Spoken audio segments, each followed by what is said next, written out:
bendiga la vida de cada uno de ustedes. Es mi deseo en oración.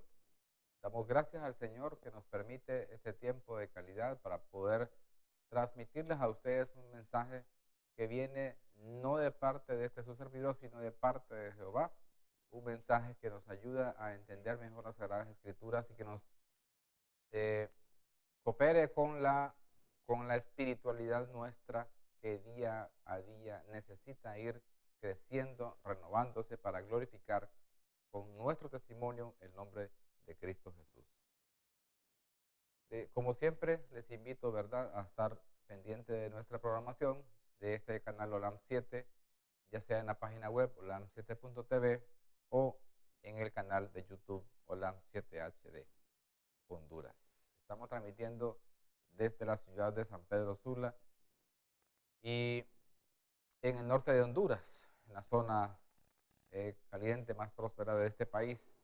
Damos gracias a Dios porque nos permite este privilegio de poder encontrarnos acá y esperamos que usted pueda ser bendecido con esta eh, impartición de la palabra de Dios que vamos a tener en este momento, y para lo cual no lo podemos hacer sin antes no pedir la bendición de Dios, que Él sea quien nos instruya a través de su Santo Espíritu. Les invito para que me acompañen en oración. Nuestro Dios, nuestro Padre, gracias, muchas gracias, Señor, te damos por tus bondades, por todas tus bendiciones que derramas sobre cada uno de nosotros. Gracias, Señor, porque hasta este momento nos has guardado, nos has protegido y nos tienes con salud, con vida, y nos tienes también haciendo lo que tú más quieres que hagamos: predicar el Evangelio. Solo por tu gracia y tu misericordia. Bendice de manera abundante a cada persona que va a escuchar este mensaje. Que todos, sin distinción, podamos ser bendecidos por tu palabra, bendecidos por tu Santo Espíritu. Que nuestras mentes y corazones sean impresionados y que todo lo que hagamos sea para honra y gloria tuya. Pasa por alto nuestras iniquidades. Quédate con nosotros, en el nombre de Jesús. Amén. Muy bien, en esta oportunidad vamos a tocar un tema que se titula Pedro y la roca. El, este tema que despierta algún tipo de conjeturas que se arman por algunos fieles cristianos de otras denominaciones. eh, Despierta mucha polémica también. Entonces vamos a estudiar y vamos a ver qué es lo que dice la Biblia acerca de este tema, qué podemos encontrar ahí y cómo nos va a ayudar esto a poder crecer espiritualmente. Y vamos a ubicarnos en el Evangelio según San Mateo, capítulo 16, versículos del 13 hasta el versículo 20 de momento, mientras vamos avanzando en el estudio. Mateo capítulo 16, versículos del 13 al 20. Dice: viniendo Jesús a la región de Cesarea de Filipo, preguntó a sus discípulos, diciendo: ¿quién dicen los hombres que es el Hijo del Hombre? Ellos dijeron: unos, Juan el Bautista; otros, Elías; y otros, Jeremías, o alguno de los profetas. Él les dijo: ¿y vosotros quién decís que? Respondiendo Simón Pedro dijo: tú eres el Cristo, el Hijo del Dios viviente. Entonces le respondió Jesús: bienaventurado eres, Simón, hijo, porque no te lo reveló carne ni sangre, Padre que está en los cielos. Y yo también te digo que tú eres Pedro, y sobre esta roca edificaré mi iglesia, y las puertas del Hades no prevalecerán contra ella. y a ti te daré las llaves del reino de los cielos. Y todo lo que atares en la tierra será atado en los cielos. Y todo lo que desatares en será desatado en los cielos. Entonces mandó a sus discípulos que a nadie dijesen que él era Jesús el Cristo.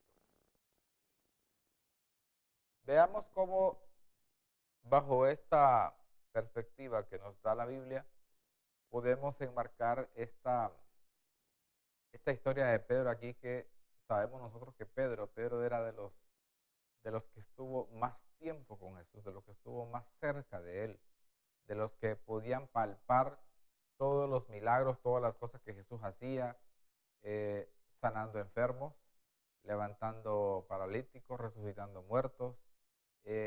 Los milagros que Jesús hizo, fue el que caminó junto con Jesús en el mar, y otros milagros que Jesús hizo, como la alimentación también de las 5,000 personas.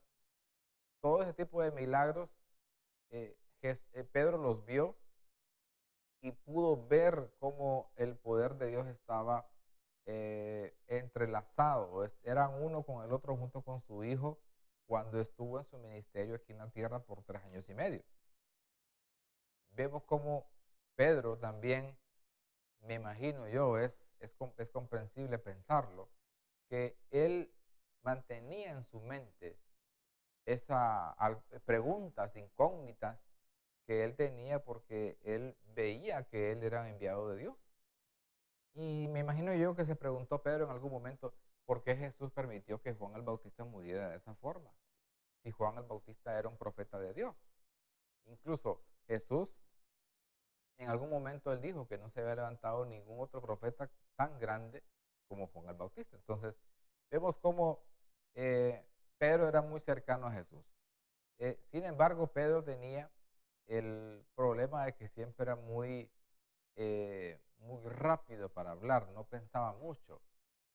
Primero él como que hablaba y luego después pensaba lo que iba a decir. Y vemos también cómo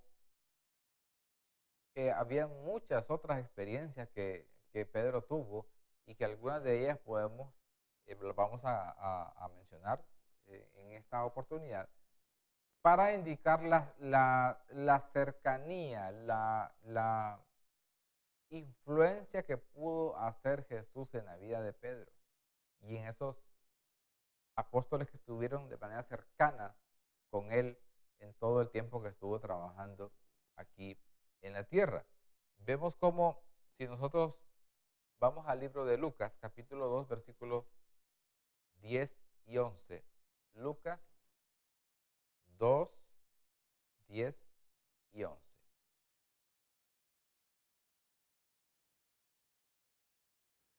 Pero el ángel les dijo: no temáis, porque he aquí os doy nuevas de gran gozo, que será para todo el pueblo. Que os ha nacido hoy en la ciudad de David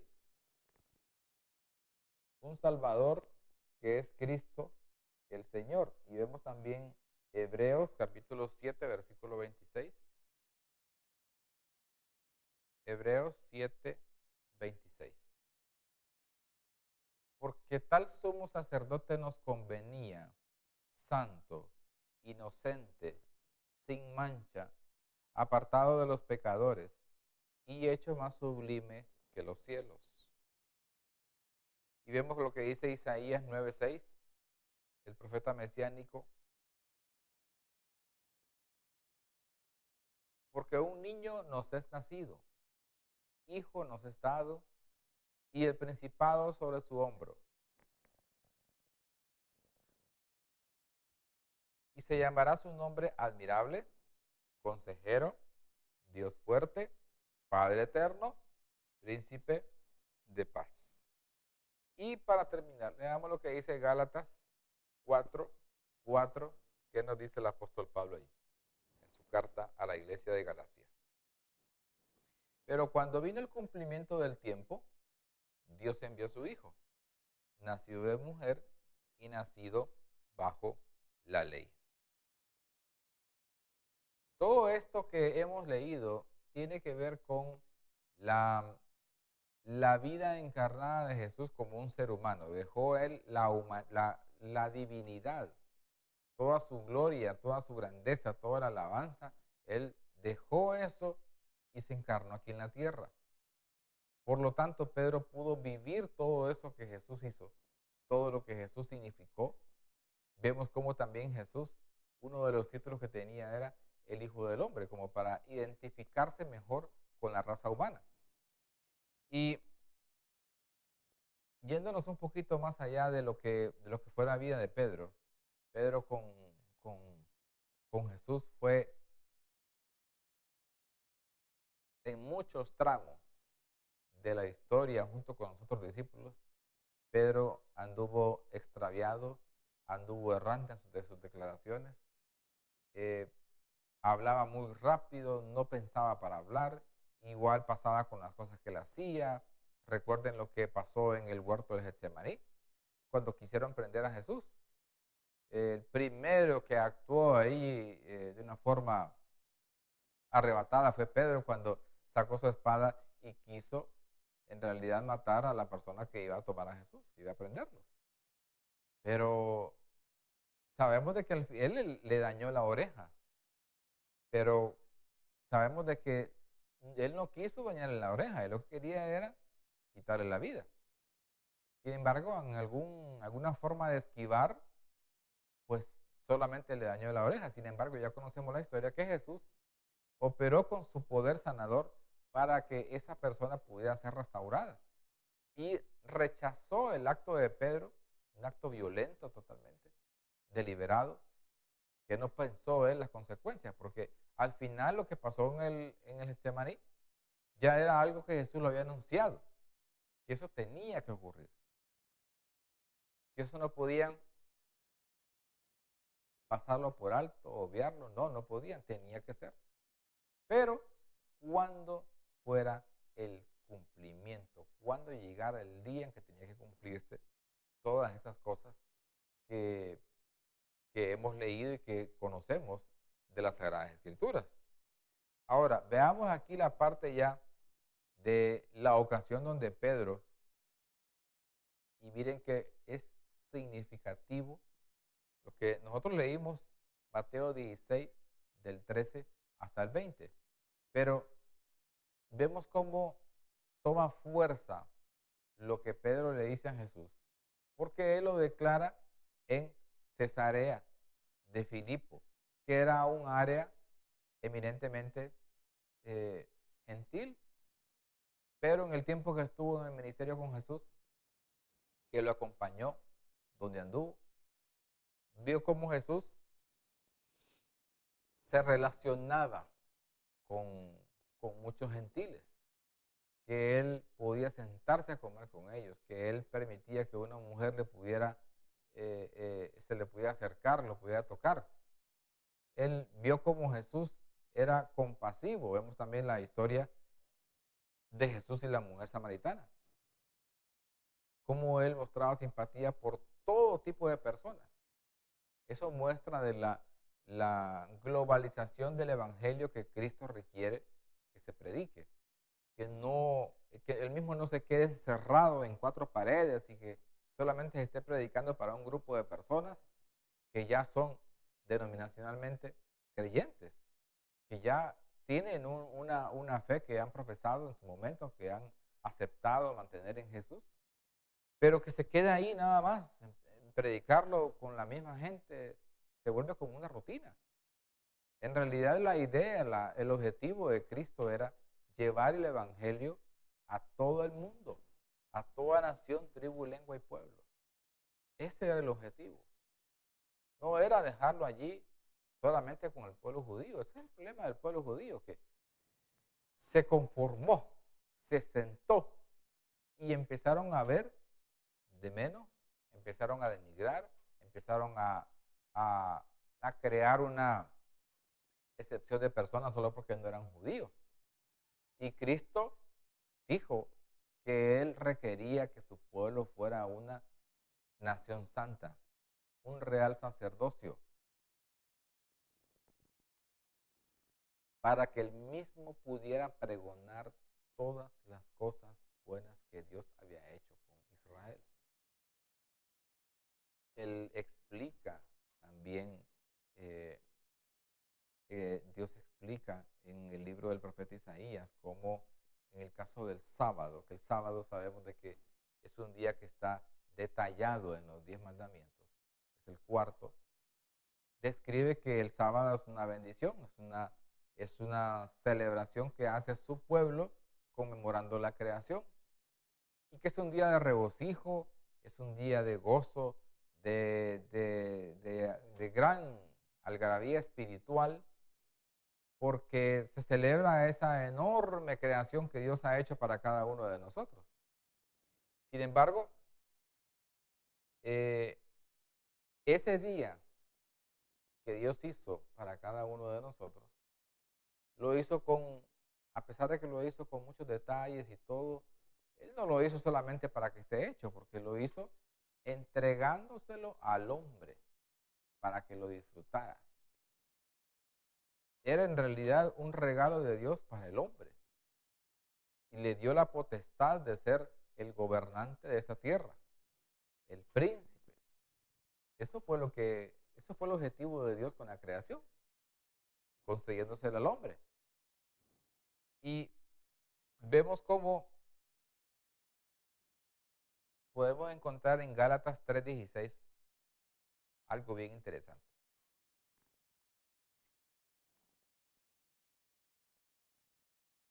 Gálatas 3:16. Dice, ahora bien, a Abraham fueron hechas las promesas y a su simiente. No dice y a las simientes como si hablase de muchos, sino como de uno y a tu simiente, la cual es Cristo. Vemos cómo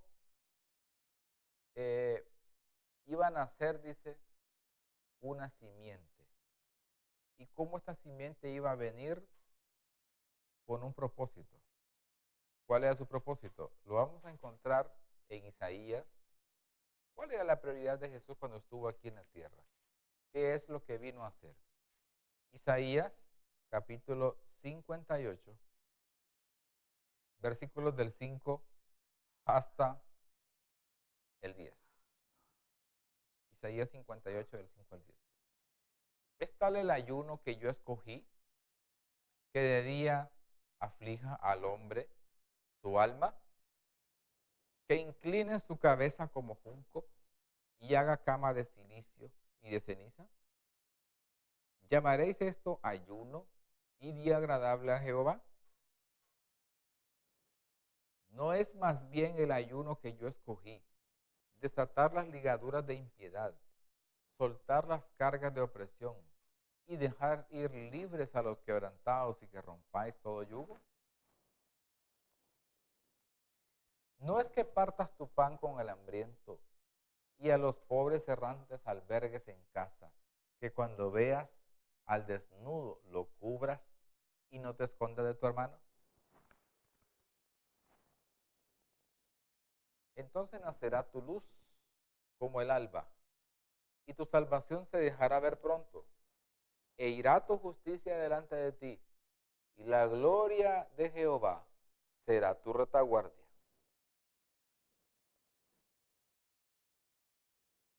Entonces invocarás y te oirá Jehová. Clamarás y dirá él, heme aquí. Si quitares de en medio de ti el yugo, el dedo amenazador y el hablar vanidad. Y si dieres tu pan al hambriento y saciares al alma afligida, en las tinieblas nacerá tu luz y tu oscuridad será como el mediodía.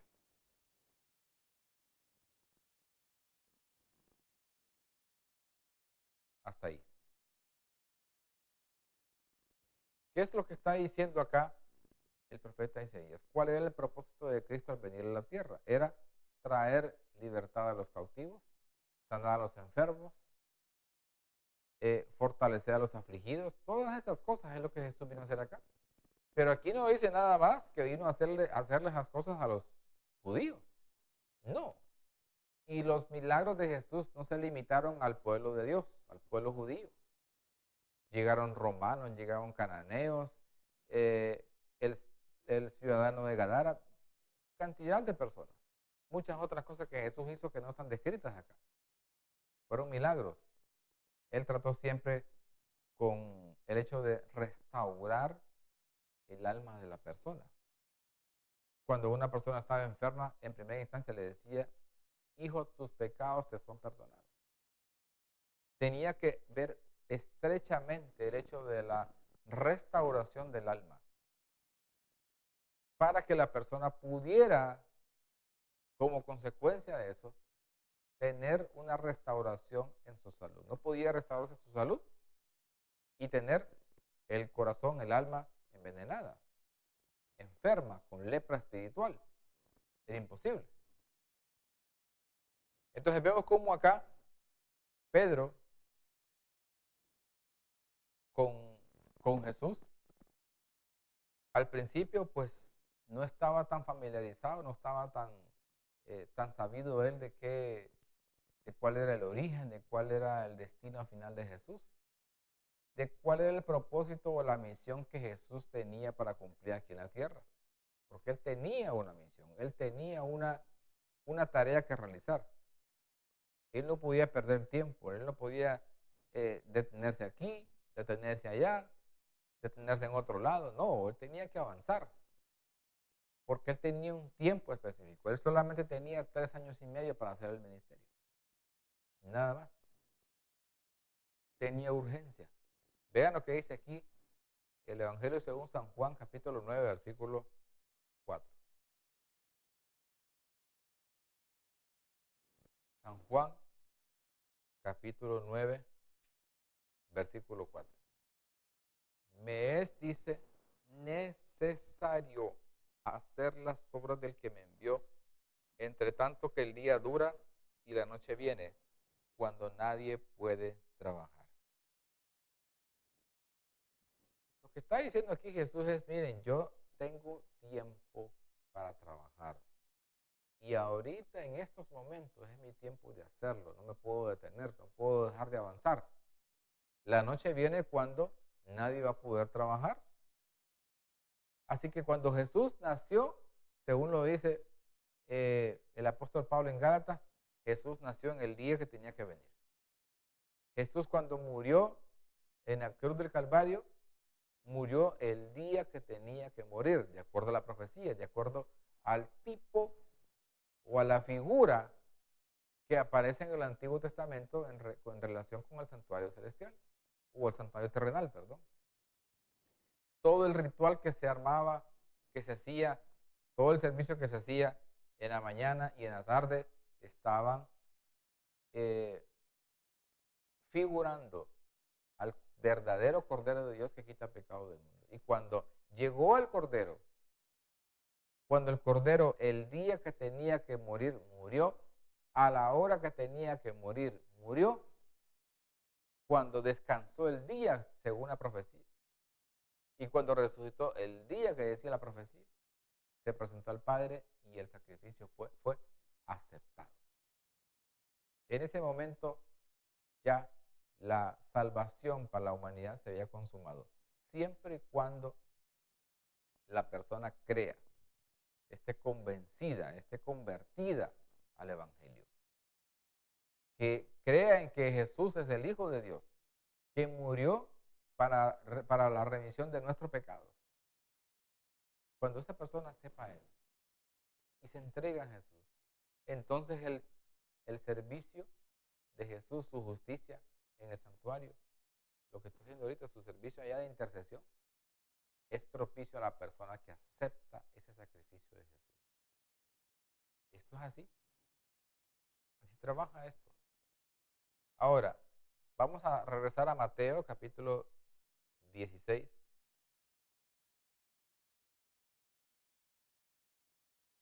Y vamos a leer desde el versículo 16 hasta el 18, o hasta el 19 vamos a leer. Respondiendo Simón Pedro dijo, tú eres el Cristo, el Hijo del Dios viviente. Entonces le respondió Jesús, bienaventurado eres, Simón, hijo de Jonás, porque no te lo reveló carne ni sangre, sino mi Padre que está en los cielos. Aquí Pedro le dice a Jesús, le dijo que tú eres el Cristo, el Hijo de Dios. Ahora, ¿qué dice el versículo 18? Y yo también te digo que tú eres Pedro, le dijo Jesús. Y sobre esta roca edificaré mi iglesia, y las puertas del Hades no prevalecerán contra ella. Y a ti te daré las llaves del reino de los cielos. Y todo lo que atares en la tierra será atado en los cielos. Y todo lo que desatares en la tierra será desatado en los cielos.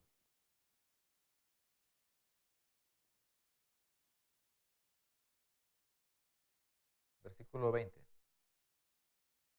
Entonces mandó a sus discípulos que a nadie dijesen que él era el Cristo. Y esta frase, mis queridos amigos y hermanos, esta frase de sobre esta roca ha sido muy controversial en la iglesia cristiana.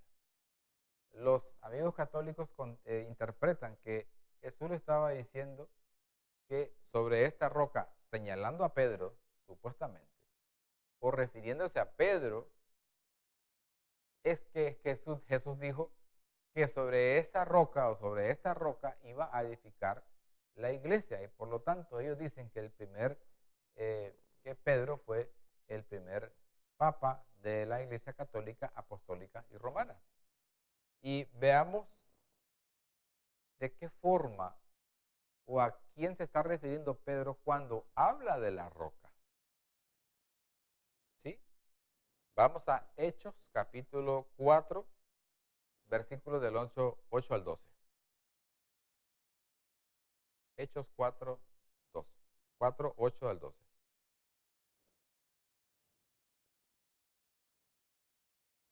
Entonces Pedro, lleno del Espíritu Santo, les dijo, gobernantes del pueblo y ancianos de Israel, puesto que hoy se nos interroga acerca del beneficio hecho a un hombre enfermo, ¿de qué manera éste haya sido sanado?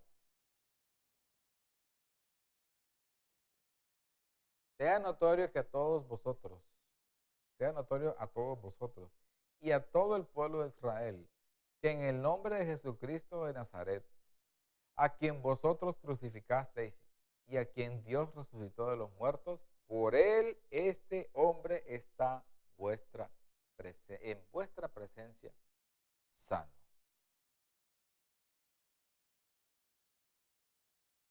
Ahora veamos lo que dice primera de Pedro capítulo 2, versículos del 4 al 8.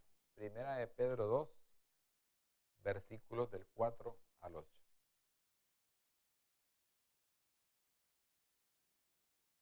Dice así, acercándoos, esta cita todavía está más clara, acercándoos a él, piedra viva, desechada ciertamente por los hombres, mas para Dios escogida y preciosa.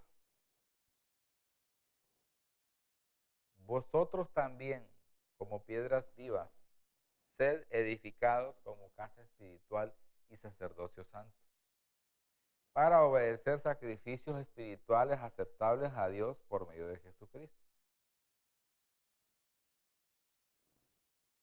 Por lo cual, también contiene la Escritura. He aquí pongo en Sión la principal piedra del ángulo, escogida, preciosa, y el que creyere en él no será avergonzado.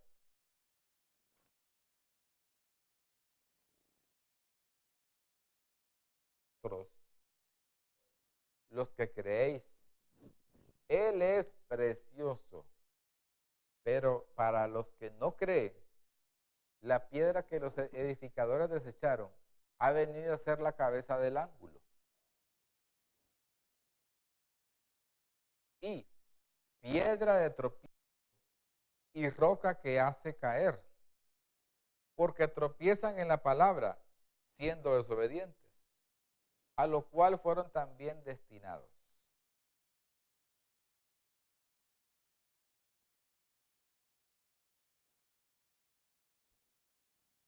Versículos 9 y el 10.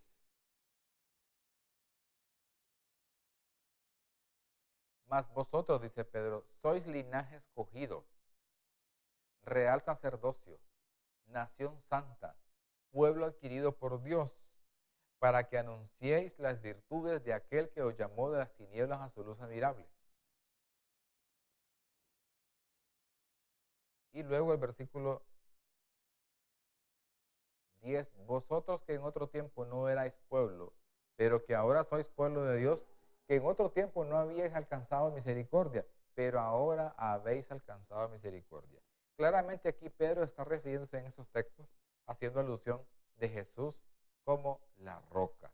La roca no podía estar siendo, la iglesia no podía estar siendo fundada sobre Pedro, sobre un ser humano.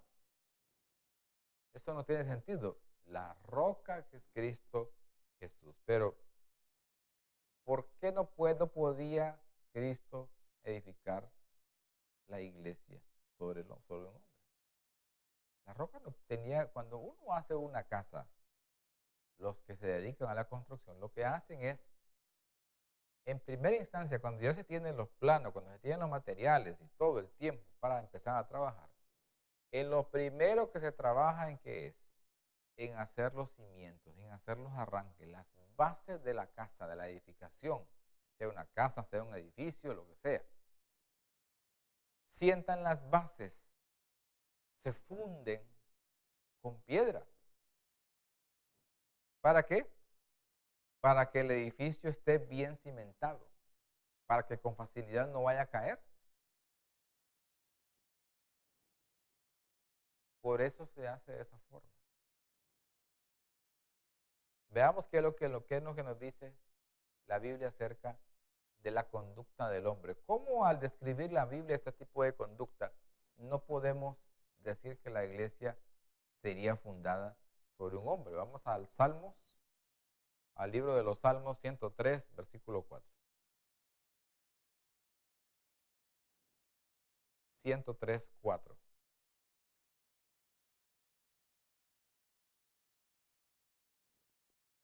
El que rescata del hoyo tu vida, el que te corona de favores y misericordias. Y luego el versículo 14.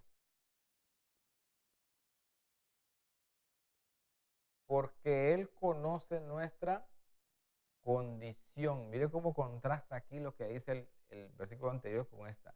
Él conoce nuestra condición, la de nosotros los hombres, todos, sin excepción alguna. Se acuerda de que somos polvo. Imagínense ustedes fundar una iglesia, la iglesia de Cristo, sobre un polvo, sobre algo insignificante. No tiene caso. Miremos ahora Salmos 146.3.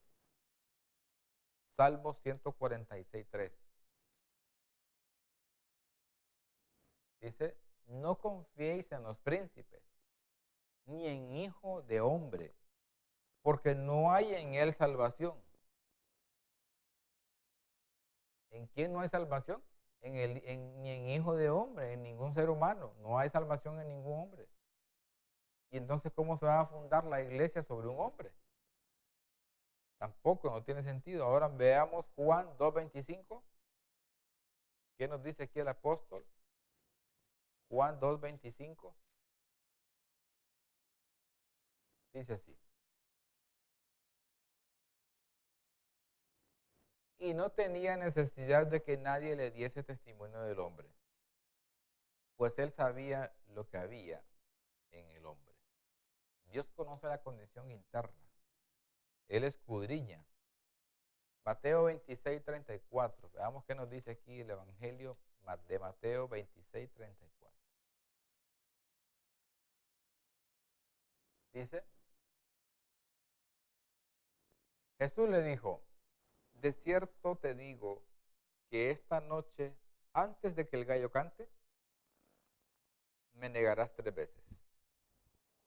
Quiere decir que cuando nosotros leemos este versículo, estamos viendo que Jesús en realidad conocía lo que era Pedro. Lo conocía a la perfección. Entonces no era posible que él estuviera pensando en edificar la iglesia sobre Pedro. Y más todavía cuando luego estemos ya llevando ese tema al hecho de la declaración de Jesús, cuál era el impacto que podía tener la reconveniencia que estaba haciéndole Jesús a Pedro. Veamos ahora qué nos dice la Biblia acerca de la roca, cómo podemos encontrar versículos más claros sobre ese tema. Primera de Corintios 10:4. Vamos primera de Corintios 10:4.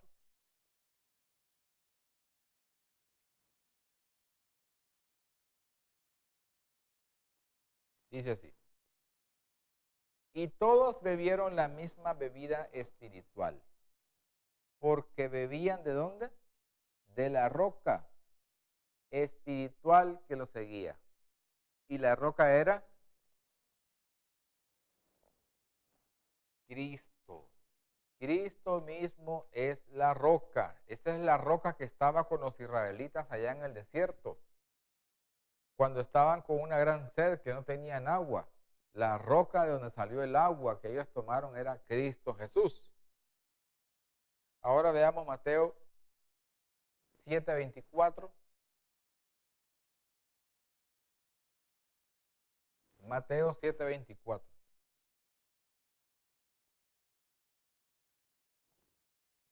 Cualquiera, pues, que me oye estas palabras y las hace, le compararé a un hombre prudente que edificó su casa sobre la roca. Y ahora estamos viendo acá en este versículo que el hombre prudente dice que edificó su casa sobre la roca. Ahora veamos Efesios 2:20.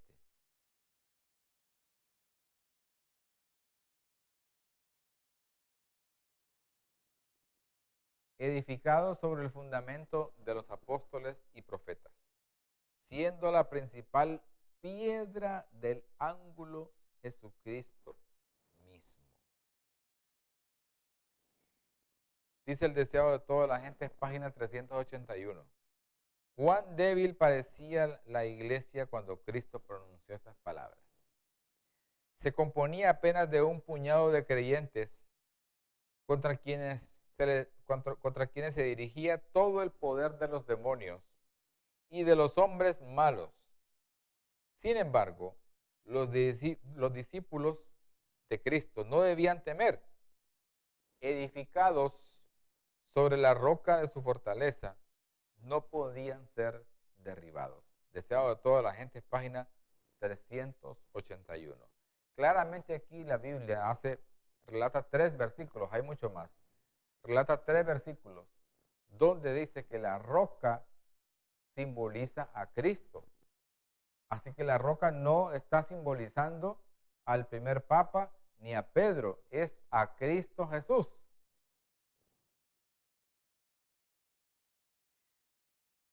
¿De qué manera nosotros podemos tener este cuidado de no entrar en terreno que es un poco bastante complejo, porque estamos sacando de contexto una frase? Ahora, ¿por qué dice la Biblia? ¿Por qué dijo Cristo que Pedro era Satanás? ¿Sí? Mateo 16, 21 al 23. Dice, Mateo 16, 21 al 23. Desde entonces comenzó Jesús a declarar a sus discípulos que le era necesario ir a Jerusalén y padecer mucho de los ancianos, de los principales sacerdotes y de los escribas, y de ser muerto y resucitar al tercer día. Versículo 22. Entonces Pedro, tomando la parte, comenzó a reconvenirles, diciendo: Señor, ten compasión de mí, o ten compasión de ti. En ninguna manera esto te acontezca. Y el versículo 23 dice: pero él, volviéndose, dijo a Pedro: quítate de delante de mí, Satanás, me eres tropiezo, porque no pones la mirada en las cosas de Dios, sino ¿dónde? Sino en las de los hombres. Aquí el problema de Pedro no era que estaba tratando de proteger a Jesús, ¿no? Ese no era el problema, porque en realidad, a simple vista, lo que podemos ver es que Pedro estaba preocupado porque iban a matar a Jesús y no quería que le pasara nada. Estaba protegiéndolo. Pero va más allá de esto, porque lo que está queriendo hacer Pedro es queriendo mandar a Jesús, él estaba queriendo dirigirlo para otro camino, para otro destino, pero Jesús ya había dicho que él tenía que ir a Jerusalén, que iba a ser muerto y que al tercer día iba a resucitar. Pero para Pedro eso no estaba dentro de sus planes. Los discípulos, al igual que mucha gente, estaban esperando con ansias al Mesías, porque el Mesías los iba a liberar de la esclavitud, los iba a colocar por encima de todas las naciones. Tristemente eso no ocurrió, llevaron un chasco. Y hasta el sol de hoy muchas personas siguen esperando que Israel salga, emerja y empiece a funcionar como una verdadera potencia. Como ellos dicen, como hijos de Dios. Recuerden que hay un problema con la nación en sí judía, porque ellos rechazaron a Jesús. Lo rechazaron. No quieren, hasta el sol de hoy, no quieren saber nada con Jesús. Ahora, como personas individuales, ellos pueden perfectamente creer en Jesús y ser salvos. Pero de momento, como nación, ellos no creen en Jesús. Y aquí parece que algunos discípulos pensaban cuando Jesús les preguntó: ¿y ustedes quién dice la gente que soy yo? Porque algunos decían que no podía ser cualquier profeta, que tenía que ser uno superior, que tal vez estaba viviendo la vida de Jeremías o de Isaías o de cualquier otro profeta. O Juan el Bautista pensaban algunos que era. Pero eso no era posible.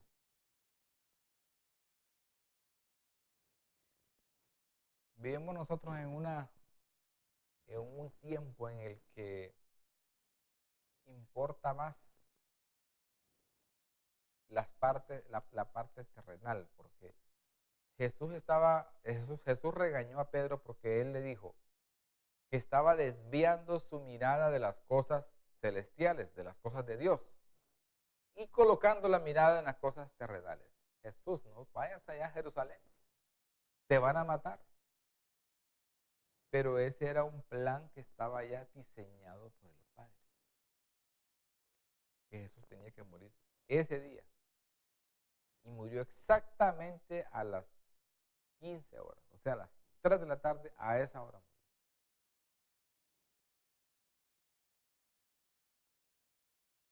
Ahora leamos Mateo 16, del 21 al 27.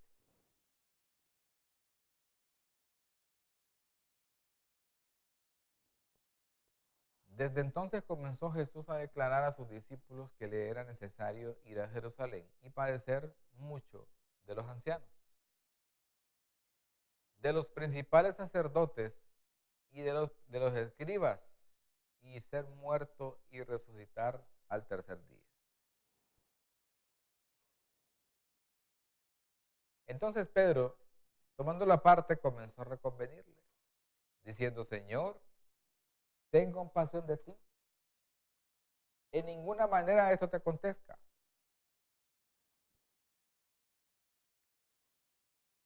Pero él, volviéndose, dijo a Pedro: quítateles de delante de mí, Satanás. Óigame, ¿qué declaración está haciendo Jesús aquí a Pedro? Después de que le dijo Pedro a Cristo que era Jesús el Mesías, el Hijo de Dios. Y Jesús le dijo que el Padre se lo había revelado. Me eres tropiezo, le dice, porque no puedes tú la mira en las cosas de Dios, sino en las de los hombres. Vemos cómo aquí estaba desviándose la atención de Pedro para las cosas terrenales, porque ellos tenían en su mente que iba a ser restaurado el gobierno de Israel en la tierra.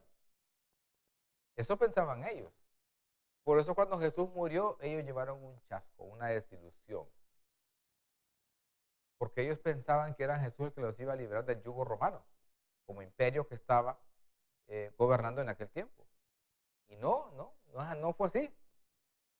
Y se sintieron tristes cuando vieron, pero si este era el que nosotros hayamos venido a verlo, que hemos creído en él.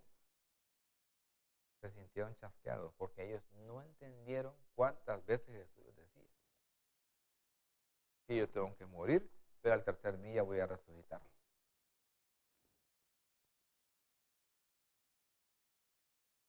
Dice Marcos 8:33.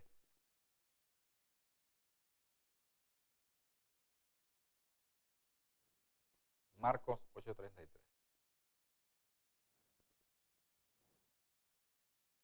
Mire cómo lo describe también aquí este apóstol. Pero él, volviéndose y mirando a los discípulos, reprendió a Pedro, diciendo: quítate de delante de mí, Satanás, porque no pones la mira en las cosas de Dios, sino en las de los hombres.